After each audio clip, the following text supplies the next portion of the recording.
Hey guys, welcome to the 2021 Vital MX Off-Road Shootout. Every year we try to pick a different model and a different displacement to do, and this year is 250 4-stroke cross-country bikes. So the bikes included in this test are, in alphabetical order, is the GASGAS EX 250F, the Honda CRF250RX, Kawasaki KX250X, and the Yamaha YZ250FX. A couple brands that you're not going to see, Sherco, Beta, and Husqvarna, do not make cross-country bikes in the 250 4-stroke category, so they're not included. A bike that is in this category that does exist, but they didn't bring it in this year, is the KTM 250 XCF. Basically, they didn't bring it in for the media to use, so we don't have it to test. A close surrogate, obviously, is the GASGAS. They share pretty much all the parts, the same engine architecture, the same frame, just different bodywork, different triple clamps, and a different pipe. So if you're looking to see how the KTM would stack up against these bikes, pretty much pay attention to the GASGAS and see what you think. Today we're going to take them out on the trails and the motocross track, because cross-country bikes should be able to do both, and we're going to let you know what we think.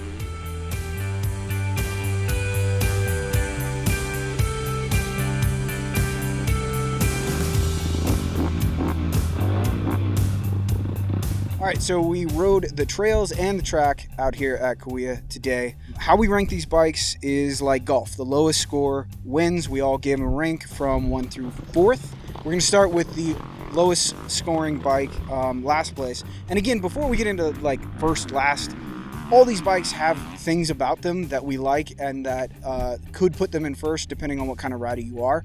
But you know, this is an average of how we felt today in these conditions with what we had to work with. So with 16 points is the Kawasaki. The KX250X, it has the third least horsepower with 37.05 horsepower, has the lowest torque numbers at 16.8. It's the second lightest with 236 pounds, and it has the smallest tank. We're gonna start with what we thought about this bike. So Willie, what do you think about the KX?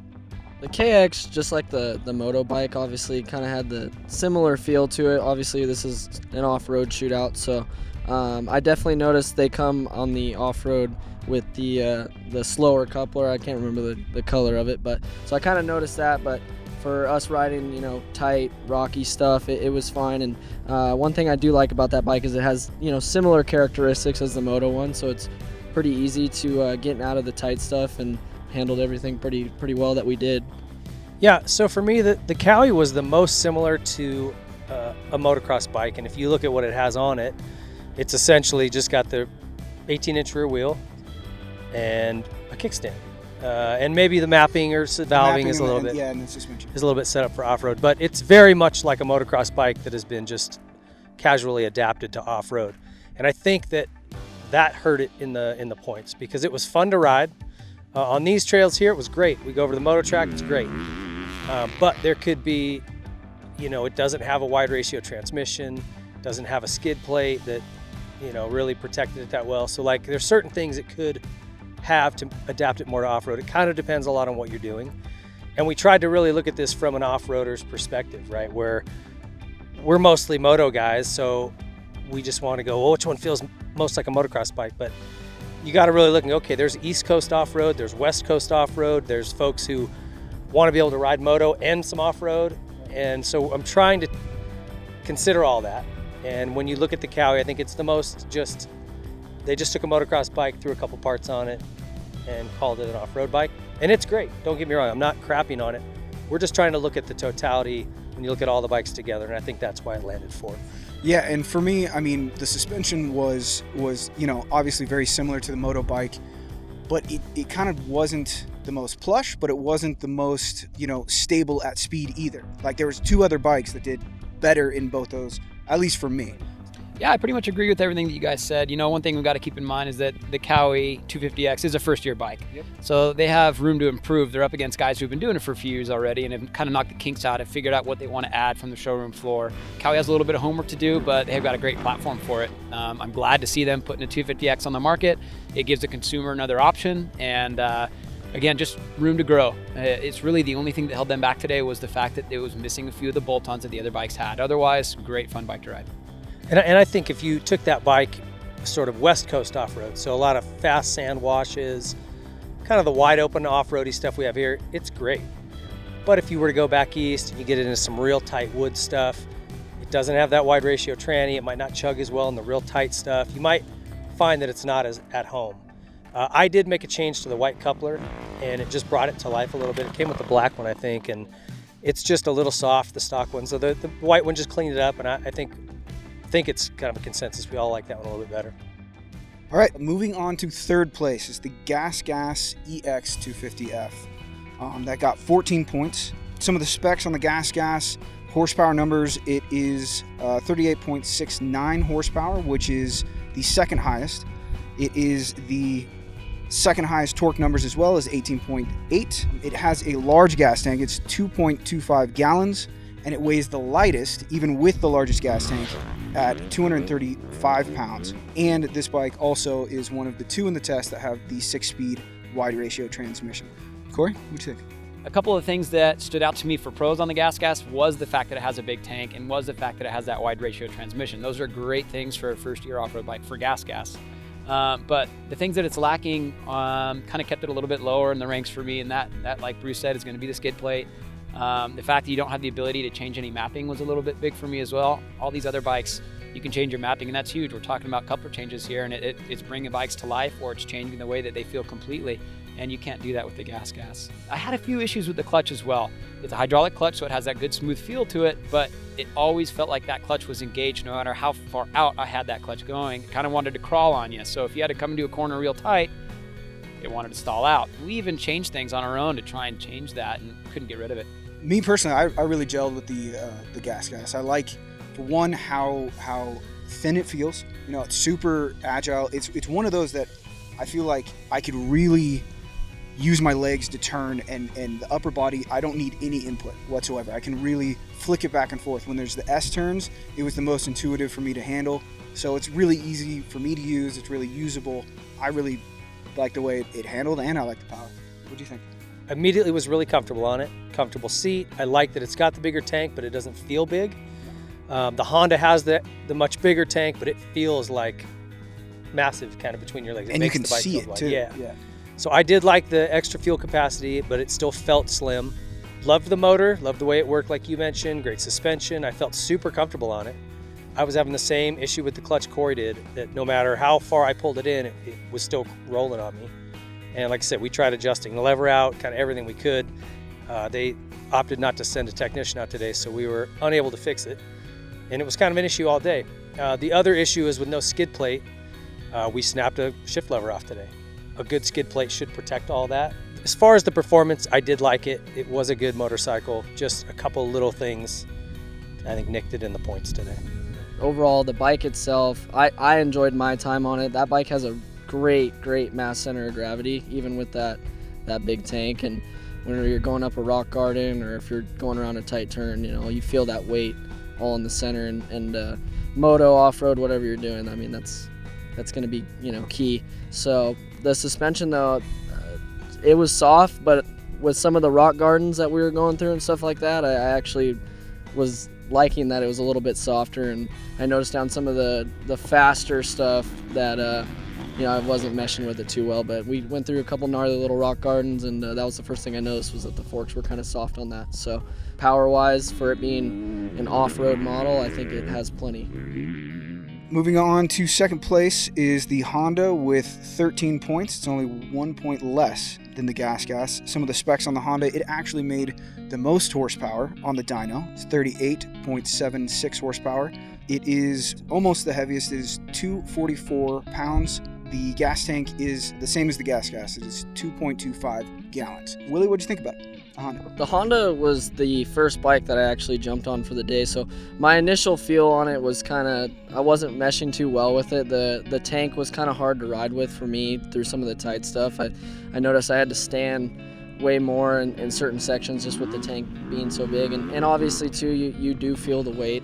I felt the weight through a lot of the stuff, the tight stuff, and some of the gnarlier, rockier stuff that we were going through. But when you think of it as an off-road model, obviously, you know, the nice tank and the bigger tank like that would make a big difference for the guys that want to go ride. So bike makes good power and all that. Nothing really stood out besides those two things for me. So the Honda's a great bike, and you know, we were talking about the scoring afterwards and how we needed to look at these bikes, not as motocross guys and not even as just general off-roaders, but you almost have to put it into categories. It's such a broad discipline, right? So there's guys who want to be able to, they still want a moto, but they ride some trails with their buddies too. So the guy that wants the bike that does both. Then you got guys on the East Coast that are in those tight trees and muddier, gooier conditions. It's just way different than what we have out here in the West, which is faster stuff, deserty looking stuff. And I don't care where you are in the world, it kind of breaks down to those three groups, right? So you can kind of pick your area and what it's like. And I would tell you the Honda is probably the best motorcycle for the West Coast off-road. If you're kind of more like almost adventure riding, like just mobbing trails for hours and hours and you want to go, you're hauling butt down fire roads or whatever, this is a great bike. They consider all the things that you need for a good off-road motorcycle, including that big tank. The motor is very, very usable, makes a ton of power. I wouldn't have guessed it made the most, but it's super strong.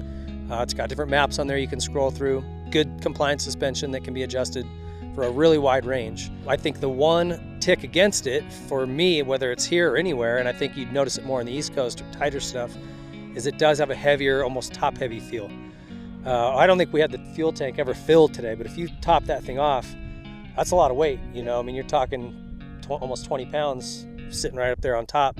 That was really my only knock on the Honda today.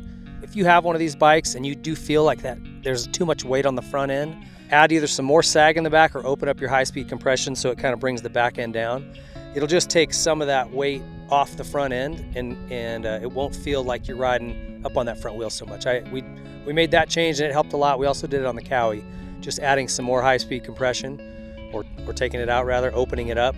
Some of these off-road bikes, because they have more weight up near the front, can feel like the fork's kind of wallowing in. Just, you know, more sag in the back or open up high-speed compression to squat the rear end a little bit. It's a good fix. Going back to what Ping said, I mean, West Coast versus like East Coast off-road riding is completely different. And I think for the riding conditions today is kind of more that East Coast riding, the tight technical tree stuff, you know, which this bike struggled because of how heavy it felt in the front end. But for the average West Coast off-road areas, I think this bike's going to be absolutely great, because when we got to open it up on the long straightaways, the whooped out straightaways, like Sean was saying, I mean, this thing, it handled very well. So I think for a West Coast off-road bike, this the Honda, you definitely can't go wrong with it. All right, so that takes us to the Yamaha. It's first place. Out of all the scoring, it's got 7 points, so it's a clear winner. Almost everyone put it in first place. Ironically, it makes the least amount of horsepower at 35.87. It was the second heaviest at 243 pounds, and the gas tank is 2.16 gallons. It's also one of the bikes with the 6-speed wide ratio gearing. So Bruce, what do you think about the Yamaha? Very well balanced. I think that has a lot to do with where they position the gas tank, more centered in the bike. Same with how the engine's set in there too, because it really felt very balanced and it made that front end very light feeling, to where you can really not only can you corner really good in this tight stuff, but also, you know, going through all like the whoop sections and stuff, you can manual the bike really well. It just felt very light. It was a great bike. I didn't have any complaints about it. Corey?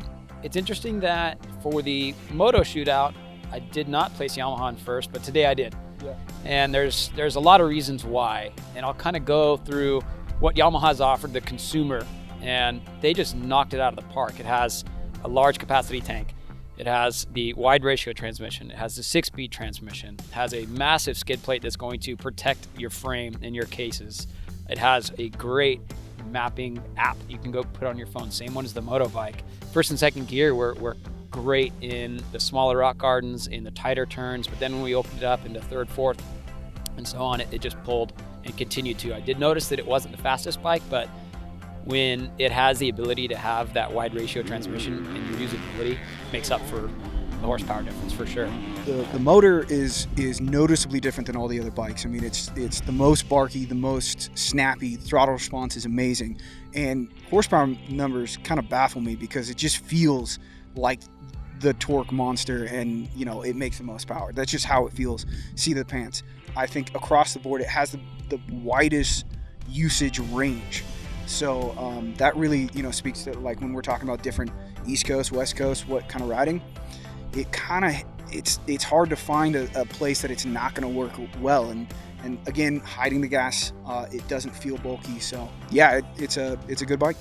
That wide ratio tranny, I mean, if you're a serious off-road guy, it's a big deal. Even on what we call the waterfall here, the little rock garden we chug up, you can be almost at a crawl, and the thing is still, it's not going to stall on you. So those are big things. I think the biggest thing for me on the Yamaha was that it checked all 3 boxes for me. If you're a guy who wants to moto and do some trail riding, this is easily the best bike, because when you sit on it and look down, you just think you're on a moto bike. You don't even notice that you're on an off-road machine. You don't notice that tranny on the track. Your shifting points might be a little different, but it doesn't bother you. Like you said, by the time you get to second and third, it just feels like a moto bike. The standard stuff that comes on the Yamaha, the suspension is incredible, so they did a great job finding a real happy medium. But then if you're a guy riding this in tight stuff, steep trees, again, you got the tranny for it. It chugs, it turns, to me, better than any other bike. It was the best turning bike for me. It would win all 3 of those, in my book, or at least be competitive on the West, definitely the best on the East, and definitely best if you want to do moto and off-road. So it was just all around. I had no complaints about this motorcycle today, and the numbers stunned me. When you told me the dyno charts, I thought, that can't be right. But it's also, we say it all the time that, it is cool to look at the numbers, but they do not always translate to seat of the pant.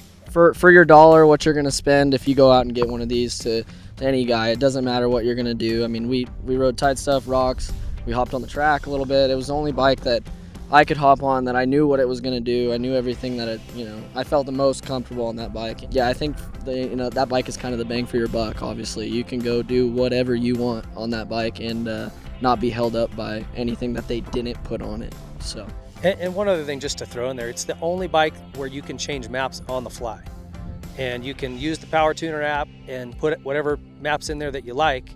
And then as you go, you just tap the button while you're riding. All the other bikes, you have to either stop and put it in neutral or whatever. That's a huge benefit. If you're cruising along and you want to switch maps, if you're in a group, it's not convenient to have to stop, find neutral. You can just change it while you're going. So yeah, so there we have it. That is the 2021 Vital MX Off-Road Shootout. And just remember, last place, nobody wants to be in last place, but one thing about the Kawi, I don't have all the prices in front of me, but I do remember that the Kawasaki is only $100 more than the moto bike, where all the other bikes are either $200, $300, $400 more because you're getting the extra stuff. So that is something to consider, and it is something to consider if you're going to be adding a bunch of stuff anyway. Maybe the Kawi is the way to go. But overall, all these bikes, impressive today. We'd be happy to have anyone in the garage. So yeah, this is how it worked out. So if you're on YouTube, please click like and subscribe. If you're on Vital MX, check out our YouTube channel. Thanks for watching.